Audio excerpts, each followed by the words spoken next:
ദൈവത്തിരുനാമത്തിന് മഹത്വം ഉണ്ടാകട്ടെ.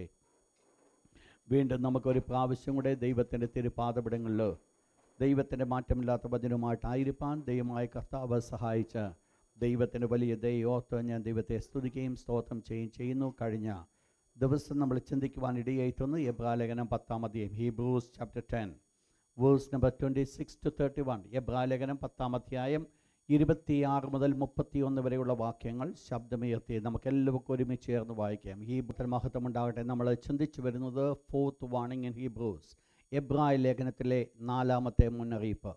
പ്രധാനമായിട്ട് 4ാമത്തെ മുന്നറിയിപ്പ്, 1ാമത്തെ മുന്നറിയിപ്പ് എന്ന് പറയുന്നത് ഇത്ര വലിയ രക്ഷയെ നാം അഗണ്യമാക്കിയാൽ, അന്നില്ലാതിരുന്നൊരു പെട്ടെന്ന് നോട്ട് ചെയ്താട്ട്, neglecting of such great salvation, ഇത്ര വലിയ രക്ഷയെ അഗണ്യമാക്കുക. Hebrews chapter 2 verse 4. 2ാമത്തെ മുന്നറിയിപ്പ് disobedience to the word of God, ദൈവത്തിൻ്റെ വചനത്തോടുള്ള അനുസരണക്കേട്, disobedience to his word of God. Hebrews chapter 3 verse 8. എബ്രായ ലേഖനം 3-ാം അധ്യായം 8ാമത്തെ വാക്യം. മൂന്നാമത്തെ വാർണിംഗ് സ്പിരിച്വൽ ഇമ്മച്യൂരിറ്റി, ആത്മീയമായിരിക്കുന്ന വളർച്ചയില്ലായ്മ, സ്പിരിച്വൽ ഇമ്മച്യൂരിറ്റി. അത് നമ്മൾ കാണുകയുണ്ടായി. Its leads in to apostasy, അത് വിശ്വാസത്യാഗത്തിലേക്ക് നയിക്കും. അതാണ് കഴിഞ്ഞ ദിവസം നമ്മൾ ചിന്തിച്ചുകൊണ്ടേയിരുന്നത്. ദ സ്പിരിച്വൽ ഇമ്മച്യൂരിറ്റി, അതാണ് 3ാമത്തെ വാർണിംഗ്. Hebrews chapter 5 verse 11. എബ്രായ ലേഖനം 5:11. നമ്മൾ ഈ കഴിഞ്ഞ ദിവസം തൊട്ട് നമ്മൾ ചിന്തിക്കുവാൻ ഇടയായിട്ടുന്നത് ദി അപ്പോസ്റ്റസി, വിശ്വാസത്യാഗം. Hebrews chapter 10 verse 29. ആ വാക്യത്തിൽ നിന്നുകൊണ്ടാണ് നമ്മൾ ചിന്തിക്കുവാനായിട്ട് ഇടയായിത്തീരുന്നത്. പ്രത്യേകമായിട്ട് നമ്മൾ കാണുവാൻ ഇടയായിട്ട് കഴിഞ്ഞ ആഴ്ച നമ്മൾ കണ്ടത്, സത്യത്തിൻ്റെ പരിജ്ഞാനം ലഭിച്ച ശേഷം നാം മനഃപൂർവ്വം പാപം ചെയ്താൽ. കഴിഞ്ഞ ആഴ്ച നമ്മൾ ചിന്തിക്കുവാൻ ഇടയായിത്തീരുന്നത് presumptuous sin, wilful sin or wilful sin, ബോധപൂർവമായിരിക്കുന്ന പാപം അഥവാ ധിക്കാരത്തോടുകൂടിയുള്ള പാപം, പ്രസംഷ്യസ് സിൻ. അതാണ് ഇവിടെ അപ്പോസ്റ്റസി എന്ന് നമ്മൾ കാണുവാൻ സാധിക്കുന്നത്. ആരുടെ ജീവിതത്തിൽ വിശ്വാസത്യാഗം വന്നിട്ടുണ്ട്, അവർ ധിക്കാരത്തോടുകൂടെ ദൈവത്തോട് എതിർക്കുന്നതായിട്ട് കാണുവാൻ സാധിക്കും. എന്താണ് ആ എതിർപ്പെന്നുള്ളത് ഇന്ന് രാത്രി നമ്മൾ ചിന്തിക്കും. നമ്മൾ പ്രധാനമായിട്ട് മനസ്സിലാക്കുക വിൽഫുൾ സിൻ അഥവാ പ്രശംസസ് സിൻ. ദാവീദ് പ്രാർത്ഥിക്കുന്ന ഒരു പ്രാർത്ഥന നമ്മൾ കോട്ട് ചെയ്തു. ദാവീദ് ദൈവത്തോട് പ്രാർത്ഥിക്കുന്നത്, സ്വമേധ പാപത്തിൽ നിന്ന് ദൈവം എന്നെ അകറ്റണമേ, കാക്കണമേ, അത് എൻ്റെ മേൽ വാഴുവാൻ ഇടയാകരുത്, എന്നാൽ ഞാൻ നിഷ്കളങ്കരും മഹാപാതകരഹിതനുമായിരിക്കും. ദൈവമക്കൾ മനസ്സിലാക്കുന്ന വിഷയമാണ്. ആരുടെ ജീവിതത്തിലും ഈ അപ്പോസ്റ്റസി കടന്നു വരുവാൻ സാധിക്കും, വിശ്വാസത്യാഗം കടന്നു വരുവാൻ സാധിക്കും. അതിൻ്റെ ആദ്യത്തെ സ്റ്റെപ്പ് എന്ന് പറയുന്നത് വിൽഫുൾ സിൻ ആയിരിക്കും, സ്വമേധ പാപമായിരിക്കും. എന്ന് പറഞ്ഞാൽ ആ പാപം ചെയ്യുന്നത് പർപ്പസ്ഫുള്ളി ആയിരിക്കും നമ്മൾ ചെയ്യുന്നത്. അത് പാപമാണെന്ന് നമുക്കറിയാം, വ്യക്തമായിരിക്കുന്ന ബോധ്യമുണ്ട്. എന്നാൽ നമ്മുടെ എല്ലാവരുടെയും ജീവിതത്തിലേക്ക് നമ്മൾ നോക്കിയാൽ പാപമെന്ന് നമ്മൾ അറിയാവുന്ന കാര്യങ്ങളാണെങ്കിലും നമ്മൾ ചെയ്തു പോകുന്നുണ്ട്. അത് വിൽഫുൾ സിൻ അല്ല, പിന്നെയോ അത് ബലഹീനതയാണെന്ന് ഞാൻ പറയുണ്ടായി. ബലഹീനതയും വിൽഫുൾ സിന്നുമായിട്ട് നിങ്ങൾ വ്യത്യാസം മനസ്സിലാക്കണം. പലപ്പോഴും പലരെയും ചിന്തിപ്പിക്കുന്ന ഒരു വിഷയം, രണ്ടും തമ്മിലുള്ള വ്യത്യാസം മനസ്സിലാകുന്നില്ല. വിൽഫുൾ സ്വമേധ പാപം എന്ന് പറയുമ്പോൾ അതും നമ്മുടെ ജീവിതത്തിൻ്റെ ബലഹീനത എന്ന് പറയുന്നത്, രണ്ട് കാര്യത്തിലും നമ്മുടെ പാപം ചെയ്യുന്നത് പാപമാണെന്നുള്ള വ്യക്തമായിരിക്കുന്ന ബോധ്യമുണ്ട്. എന്നാൽ പാപമാണെന്ന് ബോധ്യമുണ്ടെങ്കിലും നമ്മുടെ ജഡത്തിൻ്റെ ബലഹീനത നിമിത്തം നമ്മൾ ചെയ്തു പോകുക നമ്മൾ ചെയ്യുന്നത്. നമ്മുടെ ആ ചെയ്യുന്ന പാപം ചെയ്യുന്ന സമയത്ത് തന്നെ ഒരു ദൈവവേദൻ്റെ ഉള്ളിൽ അവനിപ്രകാരം ചിന്തിക്കും, എൻ്റെ ദൈവമേ, ഇതെനിക്ക് ചെയ്യേണ്ട കാര്യമില്ല, ഇത് ഞാൻ ചെയ്യുവാൻ എനിക്ക് താല്പര്യമില്ല. ബട്ട് സംതിങ് ഫോഴ്സിബിളി നമ്മളെ കൊണ്ട് ചെയ്യിക്കുക.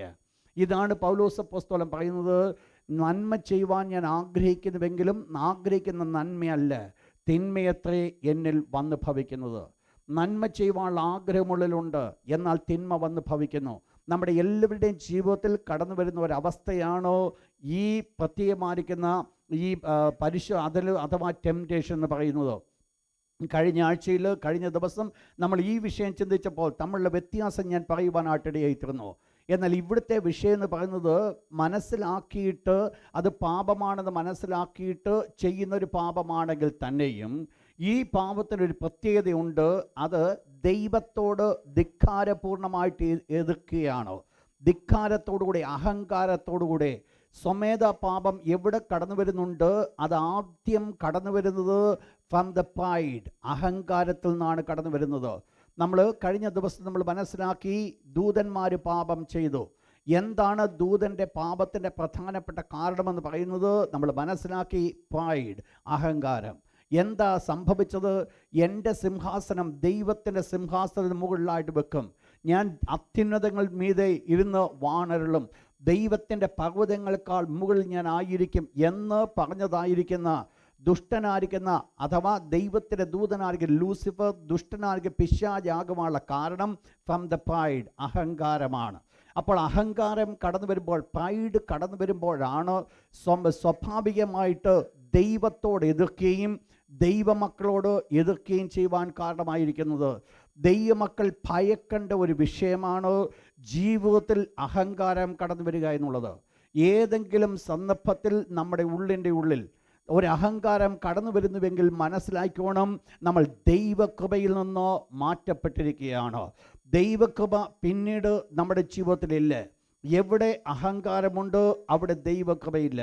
പലപ്പോഴും വളരെയധികമായിട്ട് ചിന്തിപ്പിക്കാത്തൊരു വിഷയമാണ് അത്. എങ്കിൽ ഞാൻ ഓർപ്പിക്കട്ടെ, നിഗളം, അതാണ് ഇത് അടിസ്ഥാനപരമായിരിക്കുന്ന പ്രശംസസിൻ്റെ അടിസ്ഥാനപരമായിരിക്കുന്ന കാരണമെന്ന് പറയുന്നത് നിഗളമാണ്. ഇതുകൊണ്ട് എന്ത് സംഭവിച്ചു? ഞാൻ 1-2-3 എക്സാമ്പിൾ ഞാൻ പറയുകയുണ്ടായി. ഇത് ഇസ്രായേൽ മക്കളുടെ ജീവിതത്തിൽ ദൈവം കൽപ്പിച്ച കൽപ്പന ലംഘിച്ച് അഹങ്കാരത്തോടുകൂടെ അവർ പർവ്വതത്തിൽ കയറി. ഈ അഹങ്കാരം സംഭവിച്ചപ്പോൾ അവർക്കുണ്ടായത് എന്തോ ദൈവത്തോട് മറുതലിക്കുന്നു എന്നുള്ള ചിന്തയായിരുന്നില്ല, ദൈവത്തിൻ്റെ വാഗ്ദത്തം ഞങ്ങൾ പിടിച്ചു പറ്റും എന്നുള്ള ചിന്ത. എന്നാൽ ദൈവത്തിൻ്റെ വചനത്തിനോ വിരുദ്ധമായിട്ട് അവർ പ്രവർത്തിച്ചു. ഞാൻ പറഞ്ഞു വരുന്നത് നമ്പേഴ്സ് ചാപ്റ്റർ 15 വേഴ്സ് 30 ഓൺവേർഡ്സ് ഉള്ള ഭാഗങ്ങളാണ്. നിങ്ങൾക്ക് അത് വായിക്കുവാനായിട്ട് ഇടയായിത്തീർന്നു. ആവർത്തന പുസ്തകം 1-ാം അധ്യായം ലാസ്റ്റ് വേഴ്സസും. ഇവിടെ നമ്മൾ കണ്ടത് ദൈവത്തിൻ്റെ കൽപ്പന ലംഘിച്ച് ധിക്കാരപൂർണമായിട്ട് ദൈവത്തോട് മറുതലിച്ച് യുദ്ധത്തിന് വേണ്ടി കടന്നുപോയി. അവിടെ എന്ത് സംഭവിച്ചു? അവരെല്ലാവരും മരിക്കുവാനിടയായിത്തീർന്നു. നിങ്ങൾ മനസ്സിലാക്കണം, പഴയ നിയമത്തിൻ്റെ പ്രമാണം നമ്മൾ പഠിച്ചു കഴിയുമ്പോൾ പ്രസംഷ്യസ് സിൻ എന്ന് പറയുന്നത് അതിന് യാതൊരു പോംവഴിയും അതിനകത്തില്ല. അതിനുള്ളത് ഡെത്ത് മാത്രം, മരണം മാത്രമാണ്. എന്താണ് ഇവിടെ പറയപ്പെടുന്നത്? ഇവിടുത്തെ വിഷയം എന്ന് പറയുന്നത് ഇന്ന് നാം ചെയ്യുന്ന അന്ന് ചെയ്തിരിക്കുന്ന പാപത്തെക്കുറിച്ച് മാത്രമല്ല. ഇന്ന് നമ്മൾ മനസ്സിലാക്കുന്നത്, ഇന്ന് അന്നത്തെ കാലവും ഇന്നത്തെ കാലവും തമ്മിൽ ദൈവത്തിൻ്റെ ദാസനൊന്ന് വേർതിരിച്ച് കാണിക്കുവാൻ പോകുക. എന്താണ് ഇന്നത്തെ കാലത്തിൻ്റെ അവസ്ഥ? വായിച്ചിട്ട് ഒരിക്കൽ കൂടെ 26-ാമത്തെ വാക്യത്തിലേക്ക് കടന്നു വന്നാട്ട്. നാം മനഃപൂർവ്വം പാപം ചെയ്താൽ, ശ്രദ്ധിക്കുക, അവിടെ ഒരു ഭാഗം, ഇനിയും പാപങ്ങൾക്ക് വേണ്ടി ഒരു യാഗവും ശേഷിപ്പില്ല.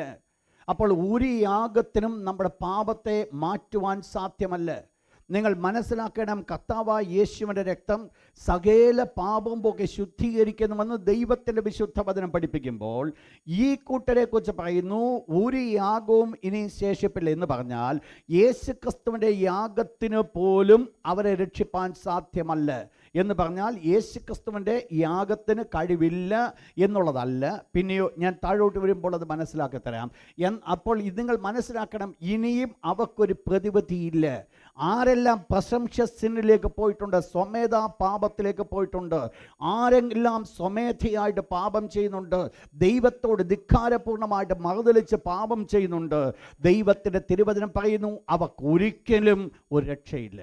നിങ്ങൾ മനസ്സിലാക്കണം, ഒരു കാലത്ത് നമ്മുടെ എല്ലാവരുടെയും ജീവിതത്തിലേക്കൊന്ന് ചിന്തിച്ചാൽ ദൈവത്തിൻ്റെ പ്രവർത്തനമാണെന്ന് നമുക്കറിയാമെങ്കിലും ദൈവത്തിൻ്റെ പ്രവർത്തനത്തെ നമ്മൾ എതിർത്തവരാ, ദൈവമക്കളെ നമ്മൾ കുറ്റം പറഞ്ഞവരാ, ദൈവമക്കളെ നമ്മൾ ഉപദ്രവിച്ചവരാ. എന്നാൽ അന്ന് നമുക്ക് ചെയ്തപ്പോൾ ഒരു പ്രത്യേകത ഉണ്ടായിരുന്നു. നമ്മൾ മനസ്സിലാക്കിയിരുന്ന വിഷയത്തിൽ ഈ ചെയ്യുന്നതൊന്നും ദൈവിക വിഷയമല്ല എന്ന് മനസ്സിലാക്കി ഞങ്ങൾ നിൽക്കുന്നതാണ് ശരിയെന്നുള്ള കാഴ്ചപ്പാടിൽ കൂടെ ചെയ്തതായതുകൊണ്ട്, അതാണ് ദൈവത്തിൻ്റെ ദാസൻ പൗലോസ് പറയുന്നത്, അറിയാതെ ചെയ്തതായതുകൊണ്ട് എനിക്ക് കരുണ ലഭിച്ചു.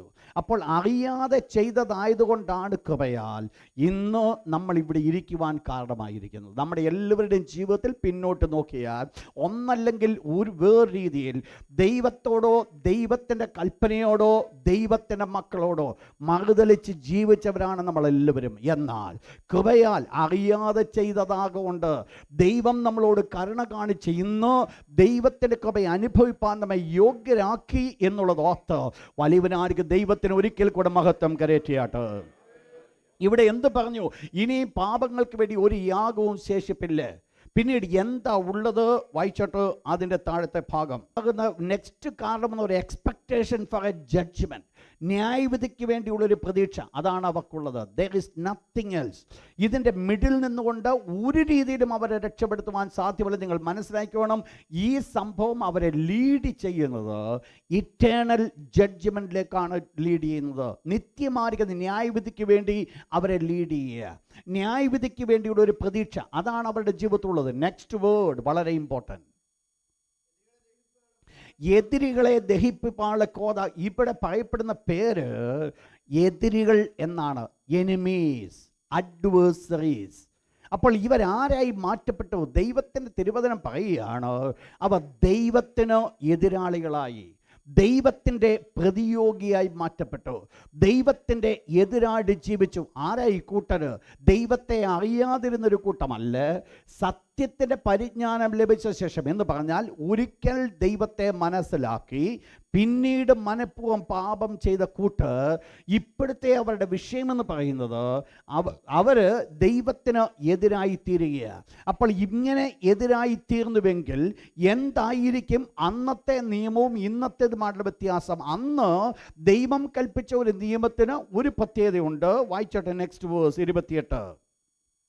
നിയമത്തിൻ്റെ പ്രമാണം നമ്മൾ പറയുക, ദൈവത്തോട് മറുതലിക്കുന്നവൻ. നമ്മൾ ഈ ഭാഗം പഠിക്കണമെങ്കിൽ ആവർത്തന പുസ്തകം 17-ാം അധ്യായം 2 മുതൽ 6 വരെയുള്ള വാക്യം നമ്മൾ ഇന്ന് വായിച്ചു സാധിക്കുന്ന ഭാഗം. Deuteronomy chapter 17 verse 2 to 6. അവിടെ നമ്മൾ കാണുന്നത് ദൈവത്തോട് മറുതലിക്കുന്ന ഒരവസ്ഥയെ നമ്മൾ കാണുകയാണ്. ദൈവത്തിൻ്റെ വചനത്തോട് മറുതലിക്കുക. ഇങ്ങനെ ഒരു മറുതലിപ്പുണ്ടായാൽ എന്താണ് അവരെക്കുറിച്ച് ചെയ്യേണ്ടത്? ദൈവത്തിൻ്റെ തിരുവചനം പറയുന്നു, 2-3 സാക്ഷികളുടെ വാമൊഴിയായിട്ട് ഈ വ്യക്തി എന്ത് ചെയ്യണം? കല്ലെറിഞ്ഞ് കൊല്ലണം. ശരീരത്ത് പോലും ഈ വ്യക്തിയുടെ തൊടുവാൻ ദൈവം അനുവദിക്കുന്നില്ല.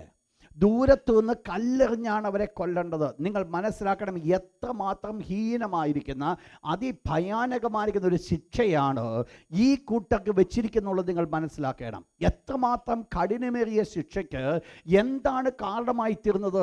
അവർ ദൈവത്തിൻ്റെ വചനത്തെ ലംഘിച്ചു. ദൈവത്തിൻ്റെ വചനമെന്ന് പറയുമ്പോൾ മോശ മുഖാന്തരമായിട്ട് ദൈവം കൊടുത്ത കൽപ്പനയെ ഇവർ ലംഘിച്ചതാണോ ഈ ദാരുണമായിരിക്കുന്ന അന്തത്തിന് കാരണമായിരിക്കുന്നത്? നിങ്ങൾ മനസ്സിലാക്കണം, മോശയുടെ ന്യായപ്രമാണം ലംഘിച്ചവർക്ക്, ദൈവത്തിൻ്റെ കൽപ്പന ലംഘിച്ചവർക്ക്, അഥവാ ദൈവത്തോട് അനുസരണക്കേട് കാണിച്ചവർക്ക് ന്യായവിധി ദൈവം കൊടുത്തുവെങ്കിൽ ആ ന്യായവിധി മരണമെന്നുള്ള ന്യായവിധി ആയിരുന്നുവെങ്കിൽ നിങ്ങൾ മനസ്സിലാക്കണം ഇന്നത്തെ അവസ്ഥ എന്തായിരിക്കും. അതിൻ്റെ താഴത്തെ വാക്യം 29-ാമത്തെ വാക്യം കൂടെ ഒന്ന് വായിച്ചാട്ടെ. എത്ര കഠിനമേറിയ ശിക്ഷയ്ക്ക്, എത്ര കഠിനമേറിയ ശിക്ഷ!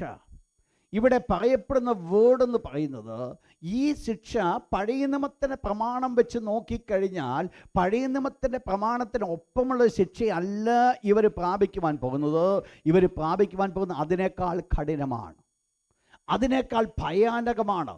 നിങ്ങൾ മനസ്സിലാക്കണം, പഴയ നിയമത്തിൻ്റെ ഒരു പ്രമാണത്തിൽ ദൈവത്തിൻ്റെ കൽപ്പന ലംഘിച്ചവർക്ക് മരണശിക്ഷ, 2-3 സാക്ഷികളുടെ വാമൊഴിയായി മരണശിക്ഷ കൽപ്പിച്ചുവെങ്കിൽ ഇവരുടെ ശിക്ഷ എന്ന് പറയുന്നത് അതിനേക്കാൾ ദാരുണമെന്ന് പറയുമ്പോൾ, അതിനേക്കാൾ ഭയാനകമെന്ന് പറയുമ്പോൾ നിങ്ങൾ മനസ്സിലാക്കണം, ഞാനും നിങ്ങളും ആയിരിക്കുന്ന ഈ കൃപായുഗത്തിൽ നാം അനുഭവിക്കുന്ന നന്മകൾ അനുഭവിക്കുമ്പോൾ തന്നെ അതിനെ തിരസ്കരിക്കുന്നവർക്ക്, അതിനെ തള്ളിക്കളയുന്ന ലഭിക്കുന്ന വലിയ ന്യായവിധി എന്താകുന്നുള്ളത് മനസ്സിലാക്കേണ്ടത് ആവശ്യമാണ്. നമ്മൾ കഴിഞ്ഞ ദിവസങ്ങളൊക്കെ നമ്മൾ ചിന്തിച്ചു വന്നൊരു വിഷയമാണ്, പഴയ നിയമത്തിൻ്റെ പ്രവാചകന്മാരെക്കാൾ കർത്താവായ യേശു വലിയവൻ, പഴയ നിയമത്തിൻ്റെ നമ്മൾ ദൂതന്മാരെക്കാൾ കർത്താവായ യേശു വലിയവൻ, മോശയേക്കാൾ കർത്താവായ യേശു വലിയവൻ, യോശുവേക്കാൾ കർത്താവായ യേശു വലിയവൻ, അഹരോനെയും അഹരോൻ്റെ ശുശ്രൂഷകളെയും അഹരോൻ്റെ ശുശ്രൂഷ ചെയ്യുന്ന ആലയത്തെക്കാൾ യേശു വലിയവനെന്ന് വെളിപ്പെടുത്തിയിരിക്കുന്ന ഈ സന്ദർഭത്തിൽ നമ്മൾ മനസ്സിലാക്കണം, ഇപ്പോൾ സംഭവിക്കുന്നത് അന്ന് ചെയ്തിരിക്കുന്ന പാപത്തിന് അനുസരണമായിരിക്കുന്ന ശിക്ഷയല്ല ഇന്ന് അനുഭവിക്കേണ്ടത്. ഇന്നത്തേത് വളരെ കഠിനമായിരിക്കും. ഇന്നത്തേത് വളരെ എത്ര കഠിനമേറിയ ശിക്ഷാവിധിക്ക് പ്രാപ്തമാകും. പ്രിയ ദൈവത്തിൻ്റെ മക്കളെ, നമ്മളത് മനസ്സിലാക്കണം. ദൈവത്തിൻ്റെ കൃപ ഞാൻ അനുഭവിക്കുവാൻ ഇടയായിത്തീർന്നപ്പോൾ തന്നെ ഞാൻ ഭയപ്പെടേണ്ട ഒരു വിഷയമാണോ ദൈവകൃപയിൽ ഞാൻ ആയിരിക്കുന്നുവോ എന്നുള്ളത്. വൃഥാവായിട്ട് ഒരു കുട്ടിക്കളിയായിട്ട് വെച്ചു കളയുവാനുള്ള ഒരു ജീവിതമല്ല ക്രിസ്തീയ ജീവിതം എന്ന് പറയുന്നത്. അതിൻ്റെ ചില പ്രാധാന്യതകളുണ്ട്, അതിൻ്റെ ചില പ്രത്യേകതകളുണ്ട്. എന്തുകൊണ്ടാണോ ദൈവം ഇവിടെ കൽപ്പിക്കുന്നത്? നിങ്ങൾ മനസ്സിലാക്കണം, ഈ ആദ്യത്തെ പാപം, പഴയ നിയമത്തിൽ നമ്മൾ കണ്ട പാപം ദൈവത്തോടാകുന്നുവെങ്കിൽ പുതിയ നിയമത്തിൽ ഇപ്പോൾ പറയപ്പെട്ട പാപം എന്ന് പറയുന്നത് ത്രിത്വത്തിൻ്റെ അടുത്ത രണ്ടാളത്വങ്ങളോടാണ്. ശ്രദ്ധിക്കണം ഞാൻ പറഞ്ഞ വേർഡ്. പഴയ നിയമത്തിൻ്റെ പാപം അവർ ചെയ്തത് ദൈവത്തോടാണ്. ദൈവം എന്ന് പറയുമ്പോൾ അന്ന് ത്രിത്വമാകുന്ന ദൈവം, ദൈവത്തിൻ്റെ ഒന്നാമത്തെ ആളത്വം പിതാവാം ദൈവം. എന്നാൽ ഇവിടെ നമ്മൾ കാണുന്നത് പിതാവാം ദൈവത്തോട് അല്ല ഇവർ പാപം ചെയ്യുന്നത്, പിന്നെയോ ഇവർ മറ്റ് രണ്ടാളത്വങ്ങളോട് പാപം ചെയ്യുക. എന്താ അവിടെ പറയുന്നത്? നമ്മൾ ആദ്യം കണ്ട്, ഞാൻ ആ ഭാഗത്തിലേക്ക് കടന്നു, ഒന്ന് പറഞ്ഞത് ദൈവപുത്രനെ ചവിട്ടിക്കളയുക. അപ്പോൾ ആരോട് ആദ്യം പാപം ചെയ്തത്? ദൈവപുത്രൻ എന്ന് പറയുന്നത് കർത്താവായ യേശു. ത്രിത്വത്തിൽ രണ്ടാം ആളത്വത്തോട് പാപം ചെയ്യുക. അവസാനമായിട്ട് പറയപ്പെടുന്ന വേർഡ് ഇങ്ങനെയാണ്, തൻ്റെ കൃപയുടെ ആത്മാവിനെ നിന്ദിക്കുക. ആരോടാ പാപം ചെയ്യുന്നത്? പരിശുദ്ധാത്മാവിനോട്. നിങ്ങൾ മനസ്സിലാക്കണം, ഒന്നാമത്തെ പാപം ദൈവത്തോട് ഡയറക്റ്റ് ആയിരിക്കുമ്പോൾ, പുതിയ നിയമത്തിൽ കടന്നു വന്നിരിക്കുന്ന ഈ അപ്പോസ്റ്റസിയിലേക്ക് കടന്നു വരുമ്പോൾ അവരുടെ ജീവിതത്തിൽ കടന്നു വരുന്ന പാപം മറ്റ് രണ്ട് ആളത്വങ്ങളോടാണ് സംഭവിക്കുന്നത്. നിങ്ങൾ മനസ്സിലാക്കണം, ദൈവത്തോടുള്ള പാപം ദൈവം ക്ഷമിക്കത്തില്ല എന്ന് പറഞ്ഞതുപോലെ തന്നെ ദൈവത്തിൻ്റെ തിരുവചനം പറയുന്നു, പരിശുദ്ധാത്മാവിന് എതിരായിട്ട് ആരെങ്കിലും ഒരു ദൂഷണം പറഞ്ഞാൽ അത് ഒരു നാളും ക്ഷമ കിട്ടുകയില്ല. അപ്പോൾ അത്രമാത്രം സീരിയസ് ആയിരിക്കുന്ന ഒരു പാപത്തിലേക്കാണ് കടന്നു വരുന്നത് എന്ന് പറഞ്ഞാൽ, ഞാൻ പറഞ്ഞു വരുവാൻ ആഗ്രഹിക്കുന്ന ഒരു പോയിന്റ് എന്ന് പറയുന്നത്, പഴയ നിയമത്തിലെ ദൈവത്തോട് എന്ത് പാപം ചെയ്തുവോ ആ പാപത്തിന് എന്ത് ശിക്ഷയുണ്ടോ അതിനേക്കാൾ വലുതായിരിക്കും ത്രിത്വത്തിലെ മറ്റ് രണ്ട് ആളത്വങ്ങളോട് പാപം ചെയ്ത് എന്ന് പറഞ്ഞാൽ ഞാൻ മീൻ ചെയ്യുന്നത്, പഴയ നിയമത്തിൽ ത്രിത്വമാകുന്ന ദൈവത്തെ നമ്മളിവിടെ കാണുന്നുവെങ്കിലും പിതാവാം ദൈവം പ്രവർത്തിക്കുന്നു എന്നുള്ളത് നമുക്കറിയാം. പുതിയ നിയമത്തിൽ പുത്രനാം ദൈവം ഇന്ന് ലോകത്തിൽ പ്രവർത്തിക്കുന്നത് പരിശുദ്ധാത്മാവാം ദൈവമാകുന്നുവെങ്കിൽ അന്ന് ആ ആളത്വത്തോട് ചെയ്തത് ഇന്ന് ഈ ആളത്വത്തോട് ചെയ്യുമ്പോൾ അന്നത്തേതിനേക്കാൾ സീരിയസ് ആണ് ശിക്ഷാവധി. ഇന്ന് എത്ര കഠിനമേറിയ ശിക്ഷയ്ക്ക് പ്രാപ്തനാകും. അപ്പോൾ ശിക്ഷാവധി എത്രമാത്രം കഠിനമേറിയതായിരിക്കും, അത് ഒരു മനുഷ്യനെ കൊണ്ട് ചിന്തിക്കുവാൻ പോലും സാധ്യമാകുന്നൊരു അവസ്ഥയല്ല. കല്ലെറിഞ്ഞ് കൊല്ലുവാൻ ഇടയായിത്തീരുന്നുവെങ്കിൽ, ആ ദാരുണമായ വേദനയിൽ കൂടെ ഒരു വ്യക്തി കൊല്ലപ്പെടുന്നുവെങ്കിൽ, ആ കൊല്ലപ്പെട്ടതിന് ശേഷം നിത്യാഗ്നിയിലേക്ക് കടന്നു പോകുന്നുവെങ്കിൽ, ഇവിടെ പുതിയ നിയമത്തിലേക്ക് കടന്നു വരുന്ന ഒരു വ്യക്തിയുടെ ജീവിതത്തിൽ ദൈവത്തെ കണ്ടുമുട്ടി ദൈവത്തിന് കൃപ അനുഭവിച്ച് ദൈവത്തെ മനസ്സിലാക്കി യേശുവിനെ സ്വീകരിച്ച് ദൈവത്തിൻ്റെ കൃപയിൽ നിൽക്കുന്നവർ ദൈവത്തോട് മറുതലിപ്പ് കാണിച്ചു പോയെങ്കിൽ അവരുടെ ശിക്ഷാവധി എന്ന് പറയുന്നത് കല്ലെറിഞ്ഞ് കൊന്ന് ഈ ലോകത്തിൽ വെച്ച് ജീവിതം അവസാനിക്കുന്നതിനേക്കാൾ ഉപരിയായിട്ട് അവരുടെ അവസ്ഥ എന്ന് പറയുന്നത് നിത്യമായ ജഡ്ജ്മെൻറ്റ് എത്രമാത്രം പരിതാപകരമാണ്. നിങ്ങൾ മനസ്സിലാക്കണം, നിത്യമായിരിക്കുന്ന ന്യായവിധി തന്നെ പല സ്ഥാനങ്ങളെ ദൈവം ഒരുക്കിയിട്ടുണ്ട്. പലക്ക് ദൈവം ഈ ഭൂമിയിൽ ദൈവത്തിൻ്റെ മക്കൾക്ക് അവരവർ ചെയ്യുന്നതിന് അനുസരണമായിട്ട് ഈ ഭൂമിയിലെ ശുശ്രൂഷയ്ക്ക് അനുസരണമായിട്ട് ദൈവം അവർക്ക് പ്രതിഫലം കൊടുക്കുന്ന പോലെ തന്നെ വേദപുസ്തകം പഠിപ്പിക്കുന്നു, അവനവൻ ശരീരത്തിലിരിക്കുമ്പോൾ ചെയ്തത് നല്ലതാകലും തീയതാകലും അതിന് തക്കവണ്ണം പ്രാപിക്കേണ്ടതിന് നാം എല്ലാവരും ദൈവത്തിൻ്റെ കൃപാസനത്തിന് മുമ്പാകെ നിൽക്കുന്നതാകുന്നു. സകല മനുഷ്യരും അവരുടെ പ്രവർത്തനങ്ങൾക്ക് അനുസരണമായിട്ട് ഒരു പക്ഷെങ്കിൽ ദൈവ പൈതൽ അല്ല കഠിനമായിരിക്കാം, എങ്കിലും അവൻ്റെ പ്രവർത്തനത്തിന് അനുസരണമായിട്ട് ദൈവത്തിന് മുൻപാകെ ന്യായവിധിക്ക് വേണ്ടി കടന്നു വന്ന് നിൽക്കേണ്ടി വരുമ്പോൾ അവരവർ ചെയ്തതിന് അനുസരണമായിട്ടാണ് അവരന്ന് പ്രതിഫലം പ്രാപിക്കുവാൻ പോകുന്നതെങ്കിൽ നിങ്ങൾ ശ്രദ്ധിച്ചോണേ, എല്ലാവർക്കും മരണം ഒന്നു തന്നെയാണ്. മരിച്ചു കഴിഞ്ഞാൽ ബുദ്ധിമുട്ടില്ല. മരിച്ചതോടുകൂടെ എല്ലാം കഴിയുമായിരുന്നുവെങ്കിൽ ഈ പ്രതിഫലം അവനവനനുസരിച്ച് ഉള്ളതാകത്തില്ലായിരുന്നു. നിങ്ങൾ മനസ്സിലാക്കണം. അതുകൊണ്ട് എന്ത് വെളിപ്പെടുത്തുന്നുണ്ട്? ഈ മരണത്തിന് ശേഷം കടന്നു പോകേണ്ട സ്ഥലമെന്ന് പറയുന്നത് അവിടെയുമുണ്ട് ചില വ്യത്യാസങ്ങളും ചില വേർപാടുകളും ഒക്കെ. എന്താ അവിടുത്തെ വ്യത്യാസം? ഈ ലോകത്തിലെ പ്രവർത്തനങ്ങൾക്കനുസൃതമായിട്ട് പ്രതിഫലം പ്രാപിക്കുവാൻ വേണ്ടിയാണ് കടന്നു പോകേണ്ടത്. നന്മ ചെയ്തവർ നന്മയ്ക്കായിട്ട്, തിന്മ ചെയ്തവർ ന്യായവിധിക്ക്. ഇത് സംഭവിച്ചേ പറ്റത്തുള്ളൂ. ഈ വിഷയം ഇത് സംഭവിക്കുമ്പോൾ ഇപ്പോഴത്തെ ശിക്ഷാവിധി അത്ര വളരെ കഠിനമായിരിക്കുന്നുവെങ്കിൽ അതിൻ്റെ കാരണം എന്നാ? വേദപുസ്തകം പഠിപ്പിക്കുന്ന 1, 2, 3 കാര്യങ്ങളുണ്ട്. എവിടെയാണ് ഇത് പ്രവർത്തിക്കുവാൻ പോകുന്നത്? വായിച്ചോട്ട് അതിൻ്റെ 30-31 വാക്യം. കൽപ്പിക്കുന്നു, പ്രതികാരം എനിക്കുള്ളത്, ഞാൻ പകരം വീട്ടും. അപ്പോൾ ദൈവത്തിൻ്റെ കയ്യിലാണ് പ്രതികാരം നിൽക്കുന്നത്. ദൈവമാണ് പ്രതികാരം ചെയ്യുവാനായിട്ട് പോകുന്നത്. ശ്രദ്ധിക്കണേ, ഞാൻ പറഞ്ഞപ്പോൾ ഒരു പർട്ടിക്കുലർ സമയം വരെ ദൈവം കൃപ കാണിച്ചിട്ട് ഒരു പർട്ടിക്കുലർ സമയം കഴിയുമ്പോൾ കൃപ ദൈവം എടുത്തു മാറ്റി പിന്നെ കരുണ കൂടാത്തുള്ള ന്യായവിധിയാണ് സംഭവിക്കുന്നത്. വായിച്ചോട്ട് ആ വാക്യം, ഒരു വാക്യം കൊണ്ടൊന്ന് വായിച്ചോട്ട് അതിൻ്റെ 28-ാമത്തെ വാക്യം. കരുണ കൂടാതെ. അപ്പോൾ ദൈവം അവിടെ ഒരു കരുണയും കാണിക്കുന്നില്ല. ദൈവത്തിൻ്റെ കമ്പാഷനേറ്റ് ഹാർട്ട് അവിടെ ഇല്ല. ന്യായവിധിയുടെ സ്ഥലത്തിലേക്ക് ദൈവം കടന്നു വരുമ്പോൾ ദൈവം അവിടെ ഇരിക്കുവാൻ പോകുന്നത് കരുണ കാണിക്കുവാനല്ല. അത് കരുണയുടെ ഒരു സ്ഥലമല്ല ദൈവം ന്യായം വിധിക്കുന്നത്. പിന്നെയോ എന്താ അവിടെ സംഭവിക്കുന്നത്? അവിടെ വെളിപ്പെടുവാൻ പോകുന്നത് നീതിമാനായിരിക്കും ദൈവം. ഒരു റൈച്ചിയസ് കിങ് ആണ് അവിടെ ഇരിക്കുവാൻ പോകുന്നത്. നീതിമാനായിരിക്കുന്ന രാജാവ് തൻ്റെ പ്രജകൾക്ക് വേണ്ടി പ്രതിഫലം കൊടുക്കുന്നു, അതിനനുസരണമായിട്ട് ഫലം കൊടുക്കുന്നു. അപ്പോൾ ഇവിടെ എന്തില്ല? ഇവിടെ യാതൊരു കരുണയുമല്ല. ശ്രദ്ധിക്കണേ ദൈവത്തിൻ്റെ മക്കളെ, ഇന്ന് നമുക്ക് കൃപ ലഭിക്കുവാൻ ചാൻസസ് ഒത്തിരി ഉണ്ട്. ഈ കാലങ്ങളിൽ നമ്മൾ കൃപായുഗത്തിൽ നമ്മൾ ജീവിക്കുന്നതുകൊണ്ട് ദൈവം നമ്മുടെ എല്ലാവരുടെ മേൽ കൃപ കാണിക്കുന്നുണ്ട്. എന്നാൽ ദൈവം കൃപ കാണിക്കാത്ത ഒരു സമയം കടന്നു വരുന്നുണ്ട്. ദൈവം കരുണ കാണിക്കാത്തൊരു സമയം കടന്നു വരുന്നുണ്ട്. ദൈവം സ്നേഹമാണ്. അതുകൊണ്ട് എനിക്ക് അങ്ങ് ചെല്ലുമ്പോൾ എങ്ങനെയെങ്കിലും ദൈവം എന്നോട് സ്നേഹത്തിൽ കൂടെ മനസ്സലിയുമെന്ന് ചിന്തിച്ചുകൊണ്ടിരിക്കുന്നുവെങ്കിൽ എന്നെ കേൾക്കുന്ന ദൈവത്തിൻ്റെ മക്കളോട് ഞാൻ ഓർപ്പിക്കട്ടെ, ദൈവം ന്യായവിധിയുടെ മുൻപിൽ ദൈവം ഇരിക്കുമ്പോൾ, ദൈവത്തിന് മുൻപിൽ ന്യായാസനത്തിന് മുൻപിൽ ദൈവം ഇരിക്കുമ്പോൾ ദൈവം ഇരിക്കുവാൻ പോകുന്നത് കരുണയുള്ളവനായിട്ടല്ല, കരുണ കാണിക്കാത്തവനായിട്ടാണ്. നിങ്ങൾ ശ്രദ്ധിക്കണേ ഞാൻ പറഞ്ഞപ്പോൾ. ഇവിടെയാണ് ഒരു വലിയ ഒരു പ്രശ്നത്തിലേക്ക് അവിടെ കടന്നു വരുന്നത്. ദൈവം പറയുന്നു, ഞാൻ പ്രതികാരം എനിക്കുള്ളതോ, ഞാൻ പ്രതികാരം ചെയ്യും. നിങ്ങൾ മനസ്സിലാക്കണം, മനുഷ്യൻ്റെ കയ്യിലുള്ള പ്രതികാരങ്ങൾ അതിനപ്പുറമാണ്. ദൈവം വൈരാഗ്യത്തോടുകൂടെ ഇറങ്ങിത്തിരിച്ചുവെങ്കിൽ നിങ്ങൾ മനസ്സിലാക്കണം, ദൈവം പ്രതികാരം ചെയ്യുവാൻ ആഗ്രഹിച്ചാൽ എന്താ അവിടെ സംഭവിക്കുന്നത്? പരിപൂർണമായിട്ട് അവരെ നശിപ്പിച്ചു കളയുന്നു. നിങ്ങൾ മനസ്സിലാക്കണം, ദൈവം എവിടെ ആരോട് പ്രതികാരം ചെയ്യുവാൻ ആഗ്രഹിച്ചിട്ടുണ്ട്, ദൈവത്തിൻ്റെ മക്കൾ അല്ലാത്തവരോട് ദൈവം കരുണ കാണിക്കാതെ പൂർണ്ണമായി ദൈവം വരെ ന്യായം വിധിച്ചിട്ടുണ്ട്. നിങ്ങൾക്കറിയാം, നോഹയുടെ കാലത്ത് ദൈവം ഭൂമിയോട് പ്രതികാരം കാണിക്കുവാൻ ഒരുങ്ങി. എന്താ ചെയ്തത്? നോഹയെ അവൻ്റെ കുടുംബത്തെയും മാത്രം ദൈവം കരുണ കാണിച്ചിട്ടോ ഈ ഭൂമിയെ പരിപൂർണമായി നശിപ്പിച്ചു. ഒരു കരുണയും ലഭിച്ചില്ല. നിങ്ങൾ മനസ്സിലാക്കണം, സോദോം ഗൊമോറയെ നശിപ്പിക്കുവാനായിട്ട് ദൈവം ആഗ്രഹിച്ചപ്പോൾ ലോത്തിനെയും അവരുടെ കുടുംബത്തെയും അവിടെ നിന്ന് എടുത്ത് മാറ്റിയിട്ട് ദൈവം ആ ദേശത്തോട് കരുണ കാണിച്ചു. യാതൊരു കരുണയും അവിടെ ഉണ്ടായിരുന്നില്ല. അവിടെ ദൈവം പരിപൂർണമായിട്ട് അവരെ നശിപ്പിച്ചു. എന്തുകൊണ്ടെന്നാൽ ദൈവത്തിൻ്റെ ന്യായവിധിയുടെ ദിവസമാണ്, ദൈവത്തിൻ്റെ ന്യായവിധിയുടെ സമയമാണിത്.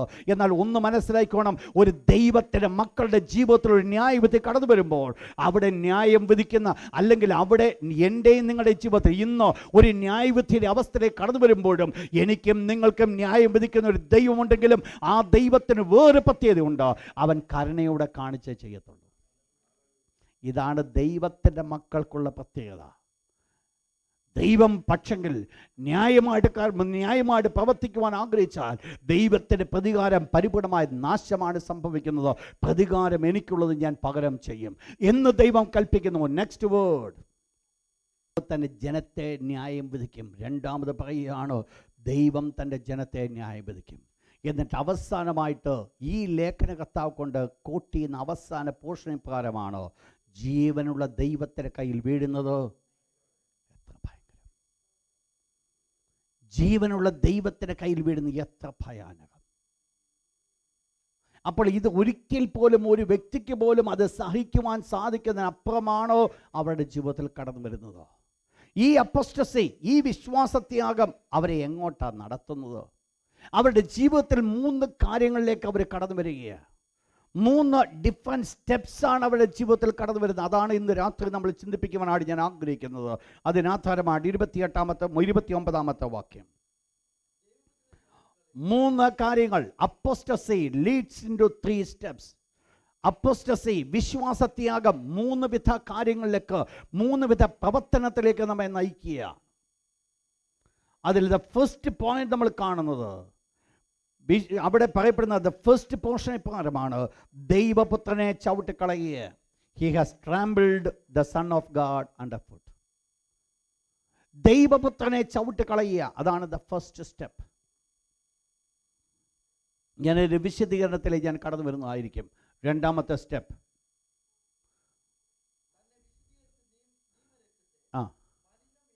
ശ്രദ്ധിക്കണം, അവിടെ വേർഡ് പറയുന്നത് തന്നെ വിശുദ്ധീകരിച്ച നിയമരക്തം. അപ്പോൾ ഒരിക്കൽ താൻ വിശുദ്ധീകരിക്കപ്പെടുവാൻ കാരണമായി തീർന്ന നിയമരക്തം എന്ന് പറഞ്ഞാൽ ഒരിക്കൽ ഈ നിയമരക്തത്തിൻ്റെ വില എന്തെന്ന് മനസ്സിലാക്കി. അതുകൊണ്ട് തനിക്കുണ്ടായിരുന്ന അനുഭവം എന്താണെന്ന് മനസ്സിലാക്കി. പക്ഷേ ഇപ്പോൾ ആ രക്തം എന്തായിത്തീർന്നു? മലിനമായിത്തീർന്നു. അതാണ് 2ാമത്തെ സ്റ്റെപ്പ്. തന്നെ നിയമിച്ച രക്തത്തെ മലിനമെന്ന് പറയുന്നു. കൃപയുടെ ആത്മാവിനെ നിന്ദിക്കുന്നു. 3ാമത്തെ step, insulted the spirit of grace. കൃപയുടെ ആത്മാവിനെ നിന്ദിക്കുന്നു.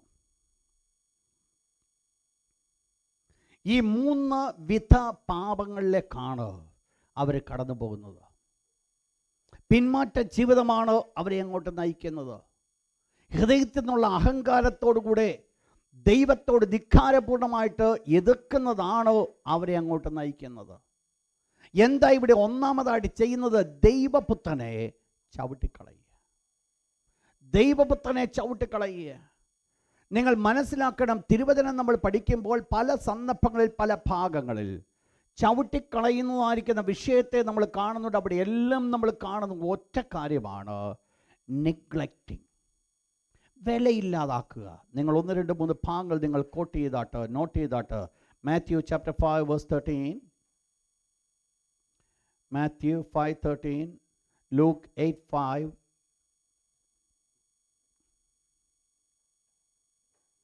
മാത്യു 7:6.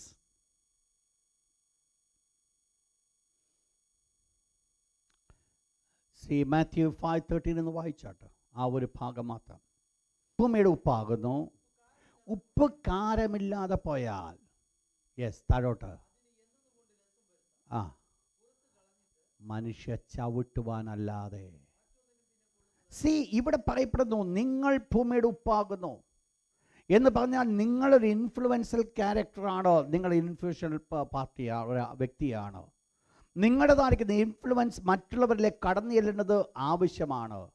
എന്നാൽ അത് ഇൻഫ്ലുവൻഷ്യൽ ആകണമെങ്കിൽ അടിസ്ഥാനപരമായിട്ട് ആവശ്യമായിരിക്കുന്ന കാരമ, അതാണ് രുചി വരുത്തുന്നത്, അതാണ് സൂക്ഷിക്കുന്നത്. ഈ 2 കാര്യങ്ങൾ സംഭവിക്കുന്നില്ല എങ്കിൽ പിന്നീട് ഈ ഉപ്പിനെ കൊണ്ട് യാതൊരു ഗുണവുമില്ല.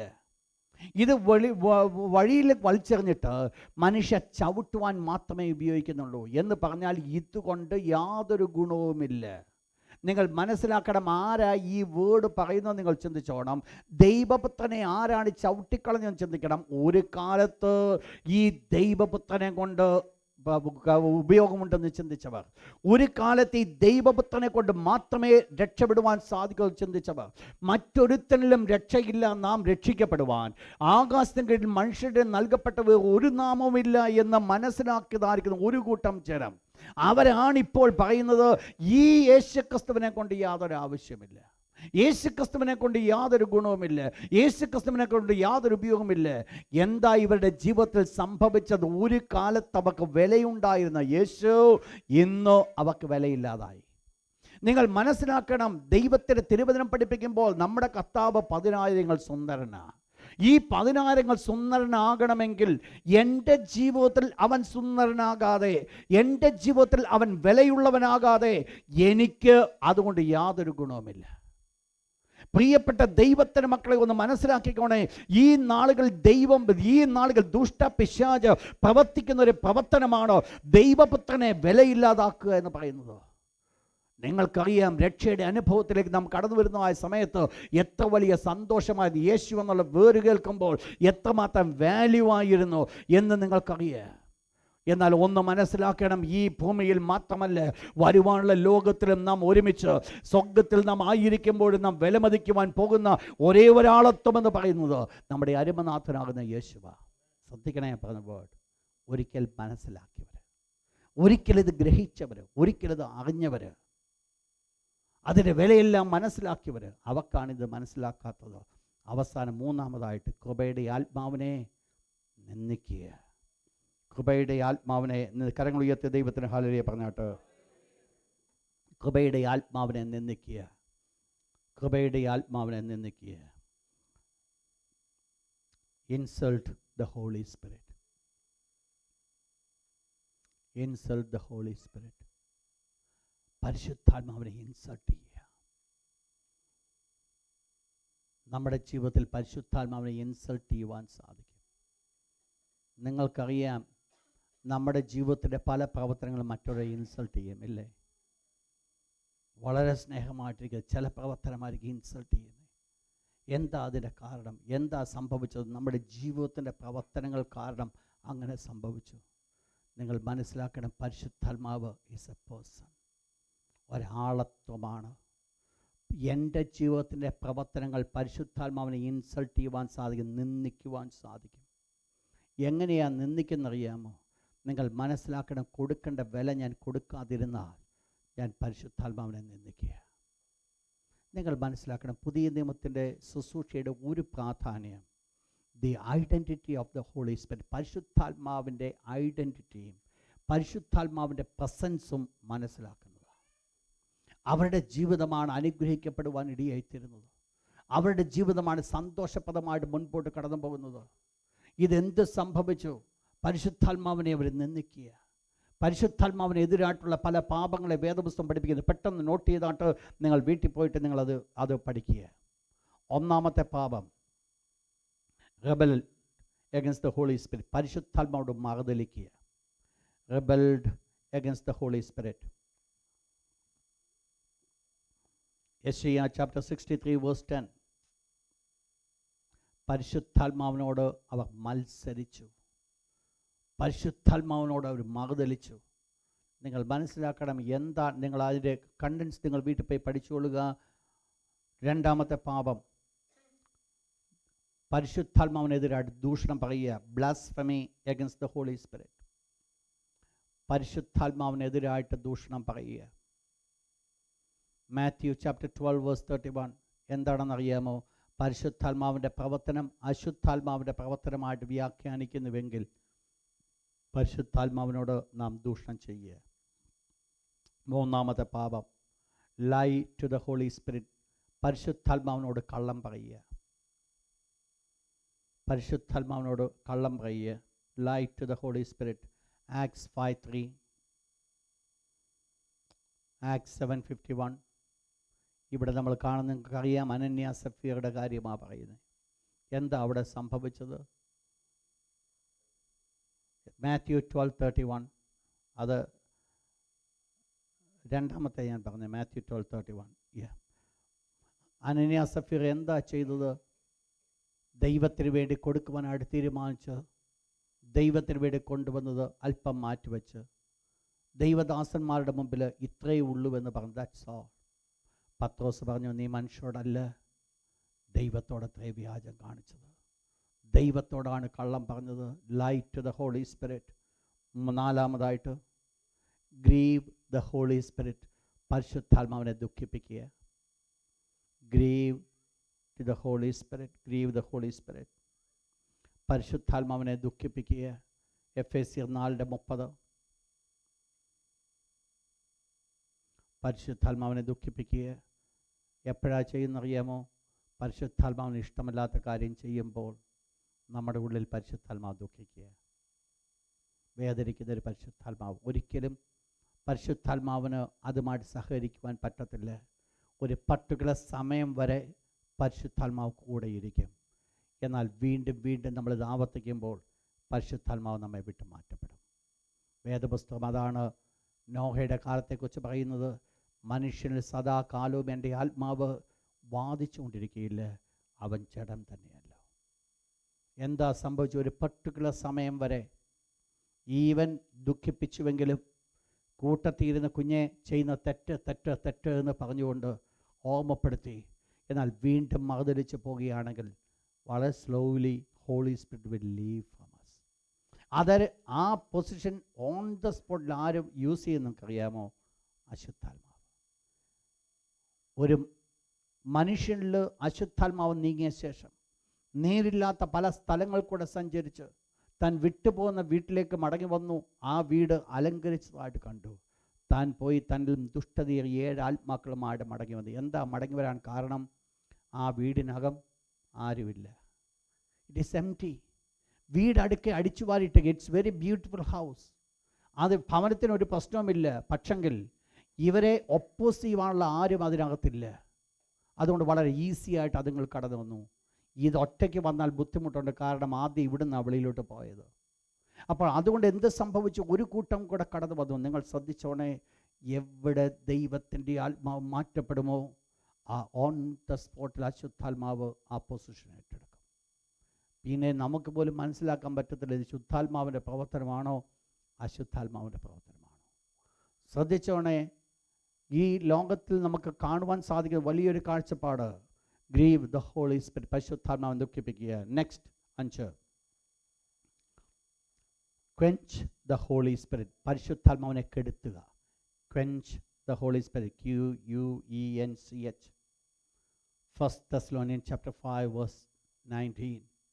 എല്ലാ ഫസ്റ്റ് വെള്ളിയാഴ്ചയും മുടങ്ങാതെ കേൾക്കുന്ന ഒരു വചനമാണ് അല്ലേ? ഒരൊറ്റയാഴ്ച പോലും മുടങ്ങത്തില്ല. എല്ലാ 1 Thessalonians chapter 5 verse 19. പരിശുദ്ധാത്മാവിനെ കെടുത്തരുത് എന്ന് പറഞ്ഞാൽ എനിക്ക് നിങ്ങൾക്ക് എന്ത് ചെയ്യാൻ പറ്റും? കെടുത്താൻ പറ്റും. പരിശുദ്ധാത്മാവ് പ്രാപിച്ചതാ. പക്ഷെങ്കിൽ ആ പരിശുദ്ധാത്മാവ് നമ്മിൽ കൂടെ എന്ത് ചെയ്തുകൊണ്ടിരിക്കണം? കത്തിക്കൊണ്ടിരിക്കണം. ഈ കത്താൻ അനുവദിച്ചില്ലെങ്കിൽ എന്ത് സംഭവിക്കും? നിങ്ങൾ മനസ്സിലാക്കുക. കെടാൻ വേണ്ടി ഒന്നും നിങ്ങൾ ചെയ്യേണ്ട കാര്യമില്ല. കത്താൻ അനുവദിക്കാതിരുന്നാൽ മതി. കത്തിക്കൊണ്ടിരിക്കുന്നില്ല എങ്കിൽ ഇതുകൊണ്ടാണ് കൂടെ കൂടെ പറയുന്നത് ദൈവമക്കൾ വല്ല സ്തോത്രമൊക്കെ പറഞ്ഞുകൊണ്ടിരിക്കണം എന്ന് പറയുന്നത്. കാരണം ദൈവത്തെ നമ്മൾ സ്തുതിക്കുമ്പോൾ എന്ത് സംഭവിക്കുകയാണെന്നറിയാമോ? ദൈവത്തിൻ്റെ ആത്മാവ് നമ്മിൽ കൂടെ കത്തിക്കൊണ്ടിരിക്കുക. ഇടയ്ക്കിടയ്ക്ക് ഒന്ന് കത്തിച്ചുകൊണ്ടിരിക്കണം. അല്ലെങ്കിൽ കുറച്ച് കഴിയുമ്പോൾ പിന്നെ ആരെങ്കിലുമൊക്കെ പൊക്കിങ്ങിലേ പൊക്കത്തുള്ളൂ. ഇതുകൊണ്ട് വരുന്ന കുഴപ്പം എന്നാണെന്നറിയാം, കുറച്ച് കഴിയുമ്പോൾ പരിശുദ്ധാത്മാവ് നമ്മൾ കെട്ടുപോയി കഴിഞ്ഞാൽ, ആ പ്രവർത്തനങ്ങൾ നിന്ന് പോയി കഴിഞ്ഞാൽ പിന്നീട് നമ്മുടെ ഹൃദയം കഠിനപ്പെടുകയാണ്. പിന്നെ നമുക്കൊരിക്കലും അടുത്ത് വരുവാൻ സാധ്യമല്ല. അതുകൊണ്ട് നമ്മൾ ആഗ്രഹിക്കുന്ന ഒരു കാര്യമാണ് പരിശുദ്ധാത്മാവിനെ കെടുത്തരുത്. പരിശുദ്ധാത്മാവിനെ കത്തിച്ചുകൊണ്ടിരിക്കണം. ദൈവത്തെ ഇടയ്ക്കിടയ്ക്കൊന്ന് സ്തുതിച്ച് ദൈവത്തിന് നന്ദി പറഞ്ഞ് ദൈവത്തിന് മഹത്വപ്പെടുത്തി ഇരിക്കുന്നത് വളരെ ആവശ്യമാണ്. അപ്പോൾ എന്താ ഇവിടെ കണ്ടത്? ഈ പ്രധാനപ്പെട്ടതായിരിക്കുന്ന 6 പാപങ്ങൾ പരിശുദ്ധാത്മാവിന് എതിരായിട്ട് ചെയ്യുന്ന പാപം. നമ്മുടെ വിഷയത്തിൽ ഞാൻ നിൽക്കുകയാണ്. ഇവിടെ നമ്മൾ കണ്ടത് ദൈവ കൃപയുടെ ആത്മാവിനെ നിന്ദിക്കുക. കൃപയുടെ ആത്മാവാ, കൃപ കാണിക്കുന്നുണ്ട്. അതുകൊണ്ടാണ് നിന്ദിക്കുന്നത്. നല്ല വടിയും കൊണ്ട് വന്നിരുന്നുവെങ്കിൽ 1000 ആണ്ട് വാഴ്ചയിൽ നല്ല വടിയോടുകൂടെ വരുന്നത് കൊണ്ട് യാതൊരു കുഴപ്പവുമില്ല. എല്ലാവരും അതുപോലെ അനുസരിക്കും. അനുസരിച്ചില്ലെങ്കിൽ അന്നേരം അടിയുക. ഇവിടെ എന്ത് തെറ്റ് ചെയ്താലും ദൈവം ഇപ്പോൾ എന്ത് ചെയ്യുന്നുണ്ട്?